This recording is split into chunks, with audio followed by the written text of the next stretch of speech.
বন্ধুরা, চলে আসলাম বরাবরের মতো আবারও আপনাদের সামনে একটা ভিডিও নিয়ে।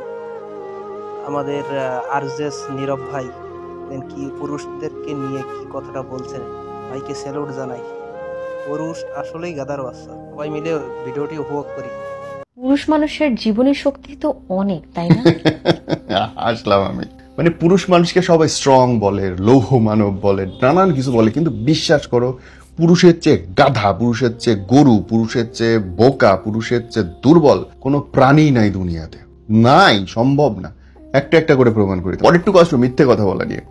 কোনো পুরুষ, হাজবেন্ড হোক, ওয়াইফ বা বয়ফ্রেন্ড হোক, তারা কোন একটা চুরি করছে, হয় সিগারেট খাইছে বা কোন একটা মেয়ের লোকের টাঙ্কি মারছে, বউরা তো টের পায়। তারা তো সিআইডি, এক একজন জন্ম থেকে এক একজন এফবিআই এজেন্ট। তো শুধু জামাইয়ের চোখের দিকে তাকাবে, বয়ফ্রেন্ডের চোখের দিকে তাকাবে, ওর বুকের ভেতর শুকায় আছে, দরপদর এরকম চলতে থাকে। এবং সে মানে তুমি জিজ্ঞেস করার আগে বলে ফেলবে যে কি করছো। শুধু বলবা কি করছো, সে কবে একটা পণ দেখছে, কবে একটা চুরি করে সিগারেট খেয়েছে, সব গড় গড় গড় গড় করে বলে ফেলবে। উল্টা দিকে একটা মেয়ে যখন মিথ্যা বলে, শয়তানের বাপের ক্ষমতা নেই সেটা বোঝা। এটা রিয়ালিটি। কারণ মেয়েরা আগে নিজের কাছে বিশ্বাস করে তারপরে গিয়ে বলে। সে ধরো একটা চরম অন্যায় করে আসছে, সে সেটা ভুলেই যায়। আমি অন্য না না আমি করিই নাই, ইম্পসিবল। সো তার মিথ্যা একটা মেয়ের হচ্ছে প্রফেশনালি বাই বর্ন লায়ার।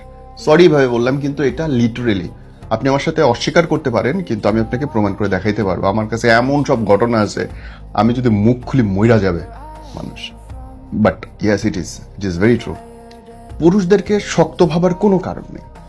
সারাটাক্ষণ একটা পুরুষ টেনশনে থাকে, কখন তার চাকরি চলে যাবে, কখন তার ব্যবসা বন্ধ হয়ে যাবে, কখন তার টাকা আসা বন্ধ হয়ে যাবে, কখন দেশের কোন পরিস্থিতি হবে। কারণ সে জানে যে সে বৈশা গেলে তারে খাওয়ানোর কেউ নেই, সে শুয়ে পড়লে তার বাসা ভাড়া দেওয়ার কেউ নেই, সে অ্যাক্সিডেন্ট করলে তার চিকিৎসা খরচ দেওয়ার মতো কেউ নেই। সে সিঙ্গেল, সে দুর্বল, সে একা। এবং পুরুষ মানুষকে যে আমরা মিথ্যে ভাবে পোর্ট্রেট করি যে এরা হেভি শক্তিশালী, কমপ্লিটলি উল্টা। একটা গাধাকে দিয়ে তুমি যদি খাটাইতে চাও, একটা গরুকে দিয়ে তুমি যদি কাজ করাইতে চাও, বলিতে বাহ good boy good boy good boy, যে গুড বয় বলতেছে, যে পুরুষ মানুষ ভালো শক্তিশালী, পুরুষ মানুষ পরিবারের খেয়াল রাখে, এই গা সাপটায় পুরুষ মানুষের সর্বনাশটা হয়ে যাচ্ছে। সে সারাদিন গরুর মতো পরিশ্রম করে, গাধার মতো পরিশ্রম করে, কুত্তার মতো বিশ্বস্ত থাকে পরিবারের জন্য, মানুষের জন্য।